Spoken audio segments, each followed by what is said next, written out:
Assalamualaikum warahmatullahi wabarakatuh. Perkenalkan, nama saya Ahmad Dani Saragi, NPM 41182037-2076 dari Program Studi Ilmu Komunikasi, Fakultas Komunikasi Sastra dan Bahasa, Universitas Islam 45 Bekasi.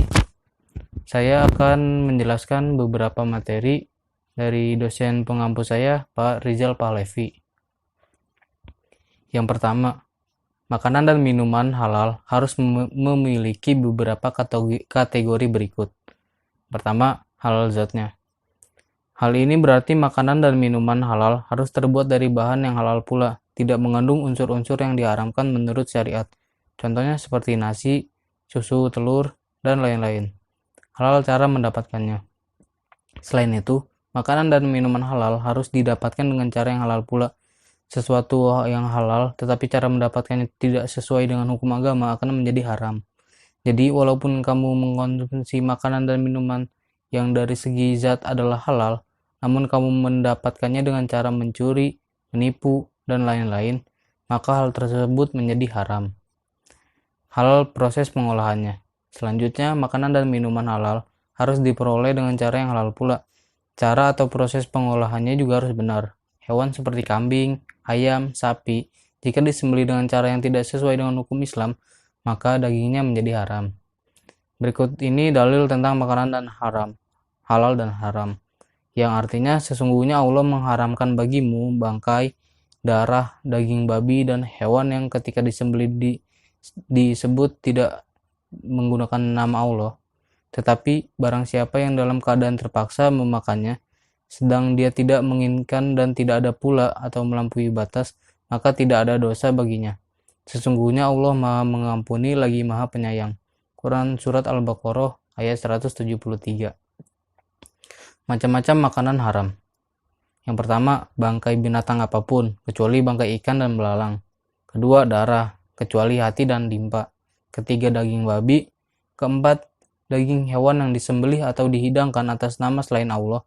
Misalnya, hewan yang disembelih untuk tumbal atau persembahan berhala.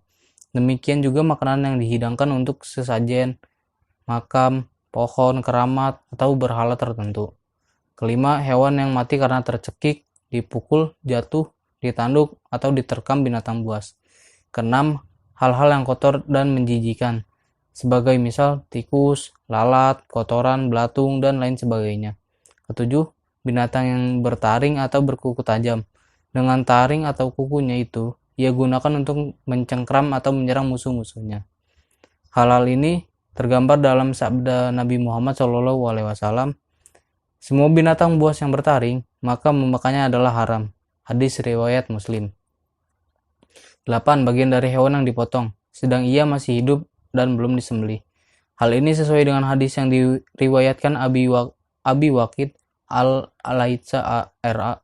bahwa Rasulullah SAW bersabda, bagian yang terpotong dari binatang ternak, sedangkan ia dalam keadaan hidup, maka dihukumi sebagai bangkai. 9. Sebagian ulama dari mazhab Syafi'i dan Hanafi juga menganggap haram binatang-binatang yang hidup di dua alam, seperti katak, buaya, kura-kura, dan lain sebagainya. 10. Makanan yang diperoleh melalui cara yang tidak halal, seperti hasil curian, rampasan, hasil palak, korupsi, riba, dan cara-cara lain yang dilarang agama. Yang kedua, hukum pernikahan. Nah, syarat nikah yang pertama, kedua mempelai beragama Islam. Kedua, menikah dengan syariat Islam, artinya kedua calon mempelai haruslah beragama Islam. Apabila salah satu mempelai non-muslim dan pernikahan dilakukan menggunakan tata cara Islam, maka dianggap tidak sah. Yang kedua, mempelai laki-laki bukan mahram bagi calon istri. Pernikahan dilakukan oleh seorang laki-laki dan seorang perempuan yang tidak memiliki ikatan darah. Selain karena ikatan darah, perempuan yang mahram bagi seorang laki-laki adalah saudara sepersusuan, saudara ipar, ibu tiri, anak tiri, menantu, dan cucu. Oleh karenanya penting untuk mengecek silsilah keluarga sebelum melangsungkan pernikahan. Syarat yang ketiga, mempelai laki-laki mengetahui wali akad nikah. Calon mempelai laki-laki wajib mengetahui wali dari calon istrinya. Apabila ayah dari mempelai perempuan sudah meninggal, bisa diwakilkan oleh seorang wali nikah seperti yang sudah dijelaskan dalam rukun nikah ketiga. Apabila wali nikah dari pihak keluarga tidak memungkinkan untuk hadir, maka bisa menghadirkan seorang wali hakim untuk menjadi wali dalam sebuah pernikahan. Wali hakim ditunjukkan oleh Menteri Agama yang diberikan hak dan wewenang untuk bertindak sebagai wali nikah. Syarat keempat, tidak sedang melaksanakan ibadah haji. Dalam ajaran agama Islam, pernikahan akan dianggap tidak sah jika dilakukan saat sedang menunaikan ibadah haji, meskipun ibadah haji merupakan suatu amalan yang baik dan besar. Namun, saat seseorang melaksanakan ibadah haji, maka diharamkan untuk melangsungkan pernikahan. Syarat yang kelima, tidak ada unsur paksaan. Pernikahan yang dilakukan tidak boleh ada unsur paksaan baik dari pihak mempelai laki-laki maupun perempuan. Oleh karenanya, pernikahan harus didasarkan karena perasaan cinta, keinginan, dan keikhlasan kedua mempelai untuk memulai hidup bersama. Nah, rukun nikah. Yang pertama, ada mempelai laki-laki. Pelaksanaan pernikahan dimulai pada proses akad nikah, wajib hukumnya bagi mempelai pria untuk hadir dan tidak boleh diwakilkan. Perlu diingat bahwa akad nikah adalah proses penyerahan tanggung jawab dari wali mempelai perempuan ke mempelai laki-laki. Kedua, rukun nikah, ada mempelai perempuan.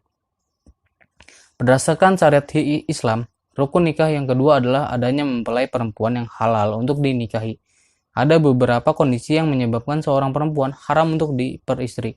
Misalnya adanya pertalian darah, hubungan persusuan atau hubungan kemertuaan dengan mempelai laki-laki. Seorang laki-laki juga dilarang untuk memperistri calon mempelai perempuan yang sedang dalam keadaan hamil atau masih berada dalam masa iddah.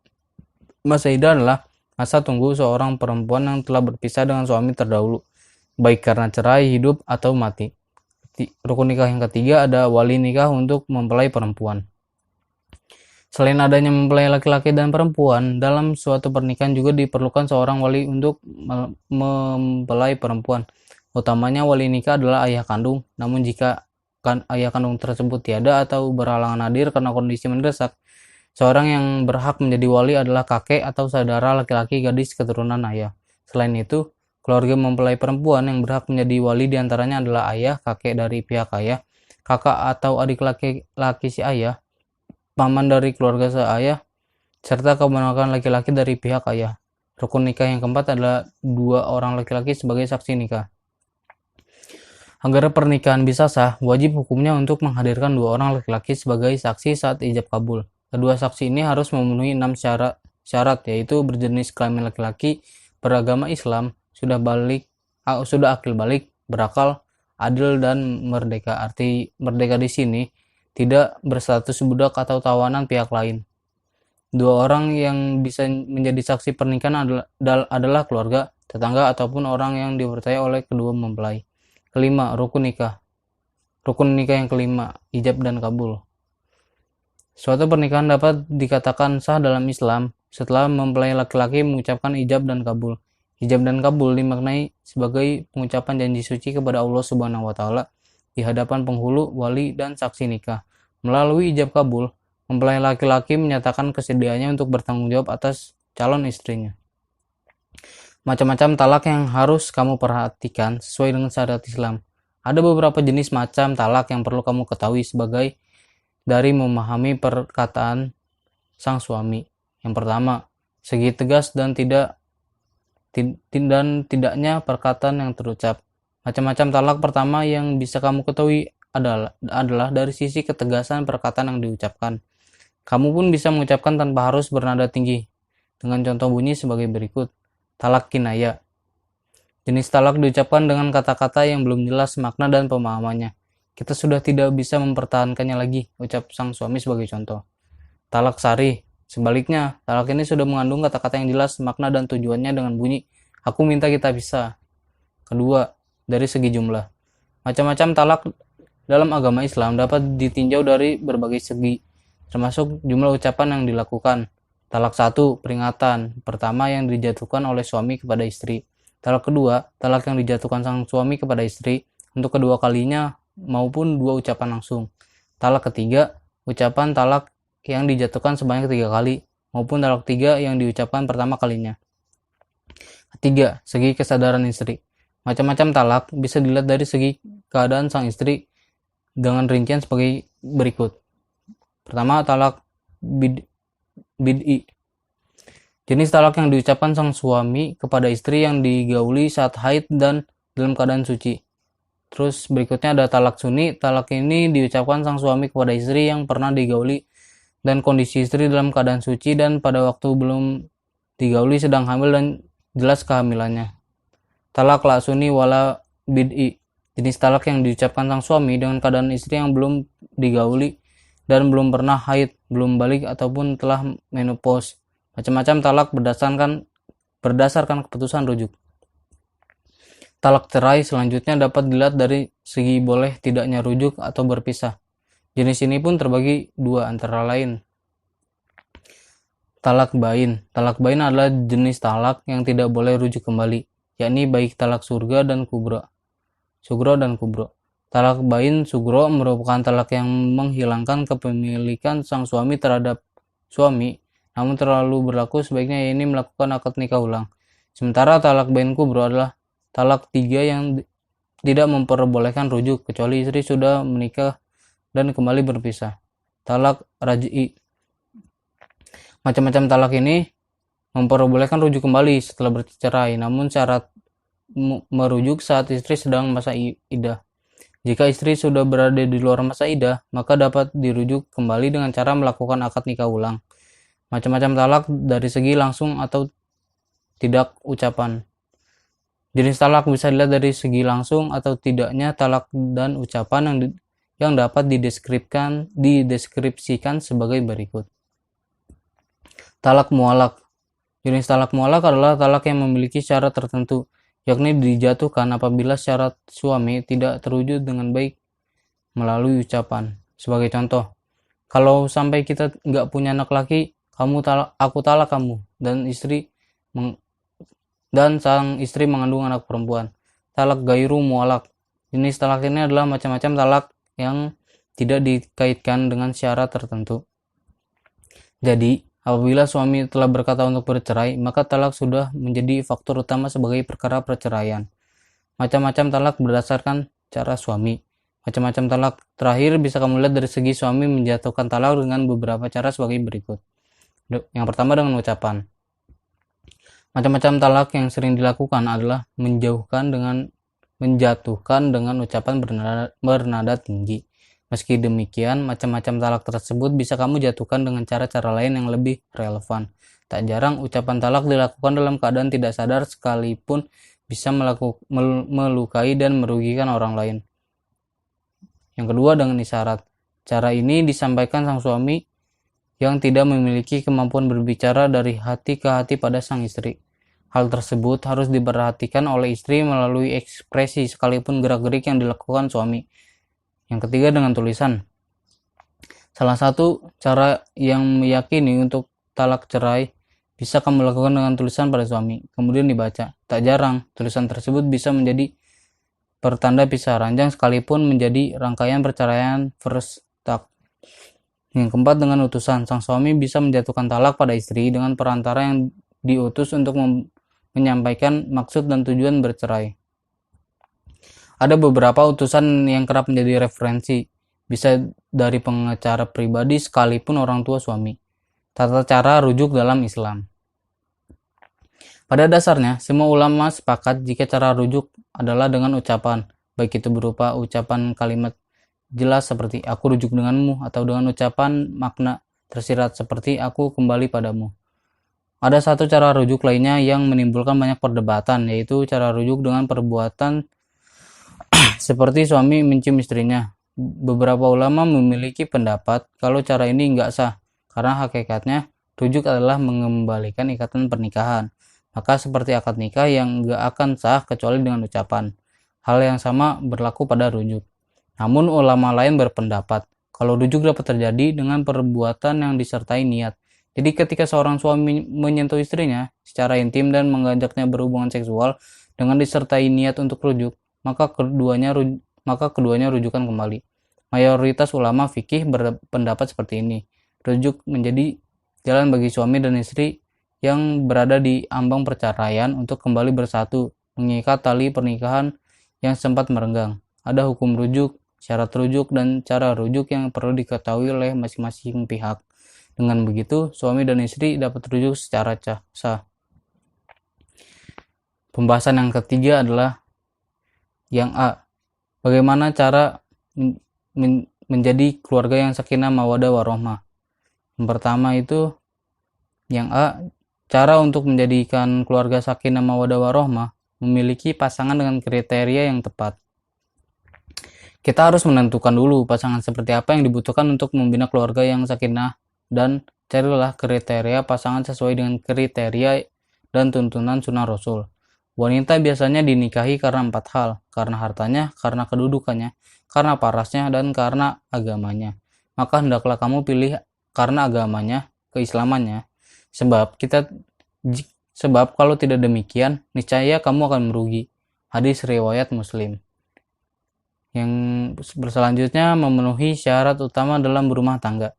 Syarat utama dalam berumah tangga adalah mawaddah, artinya cinta yang menggebu, dan rahmah, yang artinya siap berkorban kepada yang dikasihi dan memiliki kasih sayang yang lembut, memelihara dan saling pengertian. Dilandasi rumah tangga dengan ajaran agama, mengisi rumah tangga dengan kasih sayang, senantiasa selalu bersyukur, menjalankan kewajiban masing-masing dengan baik, saling menghargai, dan memelihara kepercayaan terhadap pasangan. Selanjutnya, faktor penyebab perceraian dan perselingkuhan di masa pandemi. Selama pandemi COVID-19, penyumbang faktor terbesar pasangan suami istri melakukan perceraian yaitu karena perselisihan atau pertengkaran dan masalah ekonomi. Kebijakan yang dikeluarkan oleh pemerintah untuk memutus rantai penyebaran virus dengan menetapkan kebijakan pembatasan sosial berskala besar atau PSBB, social distancing, dan lain-lain. Kebijakan ini menuntut keluarga untuk melakukan berbagai aktivitas dari rumah, seperti kegiatan belajar, beribadah, hingga bekerja. Keadaan ini membuat masing-masing anggota keluarga menghabiskan lebih banyak waktu di rumah. Ada yang menyikapinya dengan positif, namun ada juga yang menyikapinya secara negatif hingga berujung pada konflik. Keadaan ekonomi yang semakin sulit di masa pandemi menjadi salah satu alasan kuat terjadinya konflik yang terjadi di dalam hubungan suami istri. Banyak suami yang di PHK pada masa pandemi yang berakibat pada ketidakstabilan finansial dalam rumah tangga, sehingga suami tidak lagi memberikan nafkah kepada istri dan tidak mampu memenuhi kebutuhan hidupnya, yang akhirnya menimbulkan permasalahan di dalam rumah tangga yang tidak menutup kemungkinan terjadinya perceraian. Ada keluarga yang tidak memiliki cukup tabungan untuk menghadapi kondisi darurat secara tiba-tiba seperti pandemi ini. Akhirnya, kerap terjadi konflik. Masing-masing memiliki keinginan serta gagasan yang ingin dihargai dan dilaksanakan, sementara pihak lainnya memiliki harapan yang berbeda. Di antara pasangan suami dan istri, ego dan pengakuan tinggi kadang sulit untuk dibendung. Nah, yang selanjutnya, pendapat tentang poligami. Poligami adalah ada seorang laki-laki beristri lebih dari seorang. Saya tidak setuju dengan tindakan poligami karena menurut saya itu bisa berpotensi merugikan secara batin dan jasmani seorang wanita ketika sang suami tidak mampu berlaku adil pada semua istrinya. Walaupun dalam Islam diperbolehkan dan banyak para ulama memperbolehkan, setuju dengan praktik poligami sesuai dengan yang terdapat pada Quran Surat An-Nisa ayat 3. Yang artinya, dan jika kamu khawatir tidak akan mampu berlaku adil terhadap hak-hak perempuan yatim, maka nikahilah perempuan lain yang kamu senangi, 2, 3, atau 4. Tetapi jika kamu khawatir tidak akan mampu berlaku adil, maka nikahilah seorang saja, atau hamba sahaya perempuan yang kamu miliki. Yang demikian itu lebih dekat agar kamu tidak berbuat zalim. Pada ayat di atas menyatakan memperbolehkan menikah sampai 4 wanita. Namun, dijelaskan kembali bahwa tidak mampu berlaku adil maka menikahinya hanya dengan seorang saja. Menurut saya sangat sulit untuk berlaku adil pada orang lain. Maka untuk menghindari poligami malah akan menjadi dosa dan lebih baik untuk tidak dilakukan. Banyak juga yang setuju dengan poligami karena meniru Nabi yang mempunyai banyak istri. Untuk itu sesuai dengan sunnah. Menurut saya Nabi pun menikahi banyak wanita karena ingin mensejahterakan dan mengangkat derajat wanita yang dia nikahi. Rata-rata wanita yang dinikahi Nabi adalah janda dan wanita yang ditinggal mati suaminya saat perang. Namun dalam prakteknya dalam masyarakat, poligami sering terjadi karena hawa nafsu semata. Memang dalam hukum Islam selalu banyak pendapat yang bertentangan. Bagi saya, selama hukum perbuatan itu baik untuk diri sendiri serta orang lain, lakukan saja dan menghargai setiap perbedaan pendapat. Saya khawatir saja kalau banyaknya suami yang berpoligami dengan alasan agama karena ada di Al-Quran, padahal sangat sulit untuk berlaku adil dan pada akhirnya menjadikan keburukan bagi diri sendiri maupun orang lain. Cukup sekian materi yang saya sampaikan untuk materi UAS ini. Kurang lebihnya mohon maaf apabila banyak persalahan katanya. Wabillahi taufik wal hidayah. Wassalamualaikum warahmatullahi wabarakatuh.